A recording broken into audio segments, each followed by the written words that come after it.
Welcome to the analysis of this channel. I want to appreciate so much because of your continuity to support the analysis of this channel. I'm so much humbled. I'm so grateful.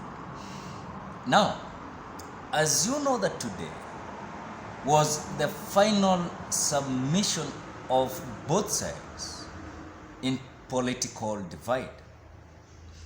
And as I was looking at the final submission of different coalitions, they had done it successfully without any chaos. And I think this time around, it has been so much successful to both sides of political divide. Now, I want us to look at the scenario where Aden Duale, who is a close ally to Deputy President William Ruto, today while having a speech and addressing the crowd at Nyayo Stadium, where they were giving their final submission when it comes to their ideologies, agendas, and what they believed in as Kenya Kwanza Alliance. As Aden Duale was addressing the crowd, I can describe it, and I decided to describe this as a confusing slip of tongue. Why am I saying this? Because I think this was not the expectation of Aden Duale to give this certain point when he was addressing the crowd. You know, at times some people might accuse someone when someone is giving a speech. Maybe it is a mistake that at times, I don't know if Aden Duale realized that he gave a confusing and contradicting slip of tongue point.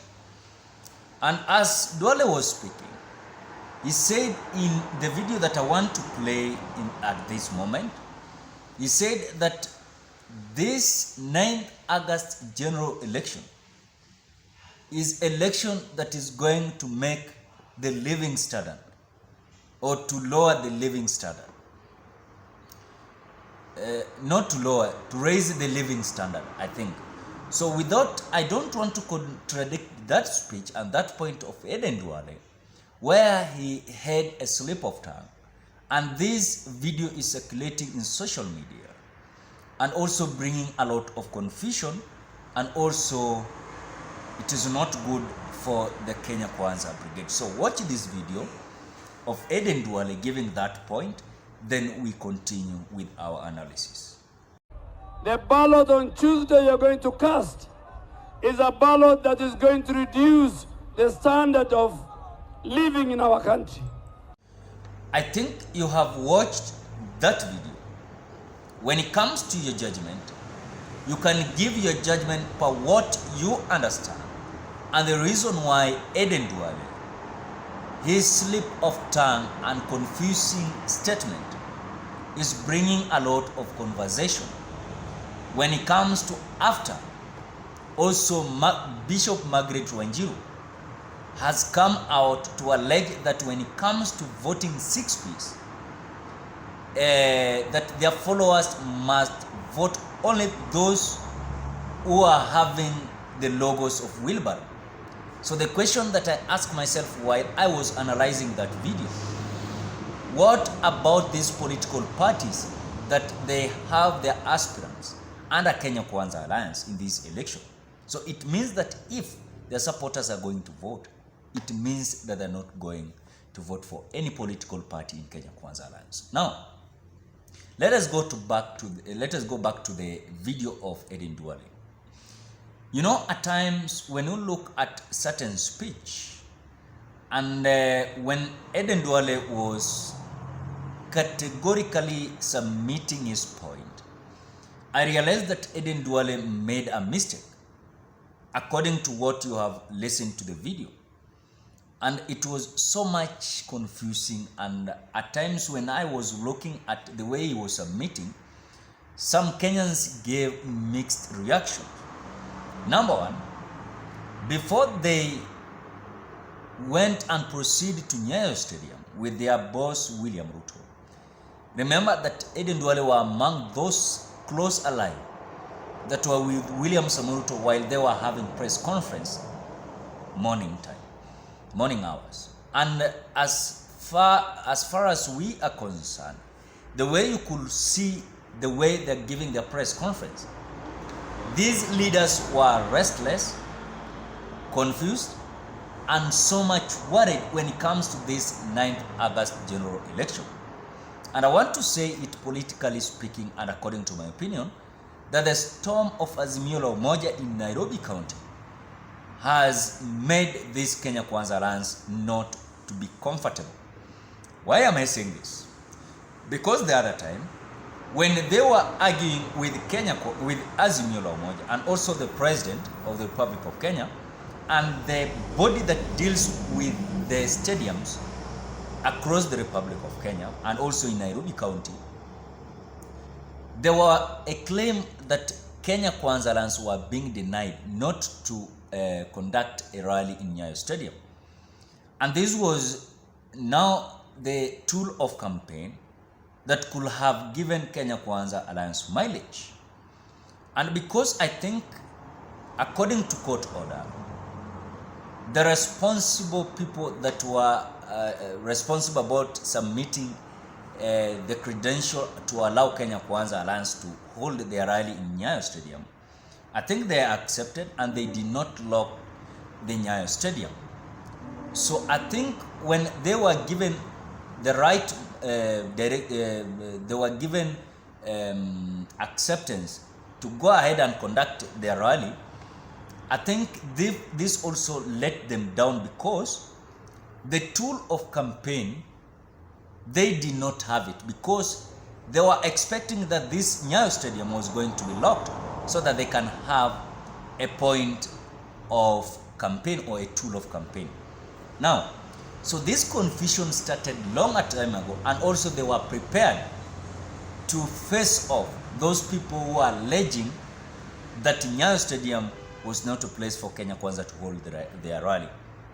Number two, confusion started when they were having press conference this morning, where William Ruto was giving what they expect, what they know, and what they understand as per this general election, and calling Kenyans to have peaceful election. And even you can see the way they were standing together, the way you can see in the photo, these leaders were not comfortable. In fact, they were worried and wondering all those speech of William Ruto. And of course, this is a speech that they had already had a meeting, and they have finalized this speech that this was what they were going to say in the press conference.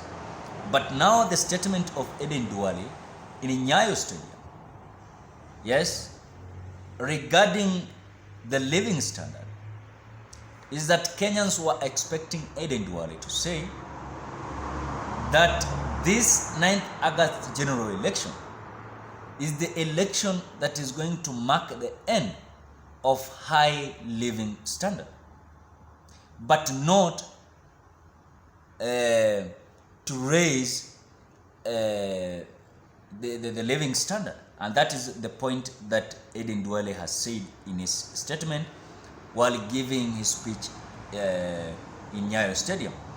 So when I was looking at the reaction of Kenyans, some people were not accepting that this was just a slip of tongue.